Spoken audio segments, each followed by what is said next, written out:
നിങ്ങളൊരു 1 കോടി രൂപ ലൈഫിൽ ക്രിയേറ്റ് ചെയ്യാൻ സ്വപ്നം കാണുന്ന ആളാണോ? ചെലവിൽ നിന്നൊരു 1000 രൂപ സേവ് ചെയ്യാൻ പറ്റുമോ? നമ്മൾ ഇന്നിവിടെ ഡിസ്കസ് ചെയ്യുന്നതേ ഒരു 1000 രൂപ ടോപ്പ് അപ്പ് സിപ്പ് മോഡൽ വെച്ചിട്ട് ഇൻവെസ്റ്റ് ചെയ്ത് ഒരു ലോങ് റണ്ണിൽ 1 കോടി രൂപ എങ്ങനെ ക്രിയേറ്റ് ചെയ്യാം എന്നുള്ള ഒരു ചെറിയ പ്രസന്റേഷൻ. അതാണ് ഇത്. സിമ്പിളാണ്. നമ്മളെല്ലാം ചെയ്യുന്ന ഒരു സിപ്പിന്റെ പ്രോസസ്സാണ്. പക്ഷെ ഇതിനകത്തൊരു വ്യത്യാസമുള്ളത്, നമ്മൾ മാസം 1000 രൂപ വെച്ച് അടയ്ക്കുകയും എല്ലാ വർഷവും അതിൻ്റെ 10% ഇൻക്രിമെൻ്റ് ആയിട്ട് കൂട്ടുകയും ചെയ്യണം.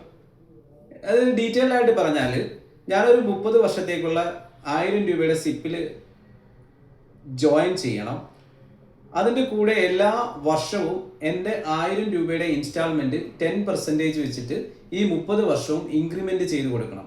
അപ്പോൾ ഒരു 13% കിട്ടാൻ പ്രോബബിലിറ്റി ഉള്ള സ്കീമാണെങ്കിൽ എൻ്റെ ടോട്ടൽ ഇൻവെസ്റ്റ്മെൻറ്റ് എന്ന് പറയുന്നത് 19 ലക്ഷം രൂപയും എൻ്റെ എൻഡ് ഓഫ് ദ 30 ഇയർ കഴിയുമ്പോൾ ഉള്ള ടോട്ടൽ വാല്യൂ എന്ന് പറയുന്നത് 1 കോടി രൂപയും ആയിരിക്കും.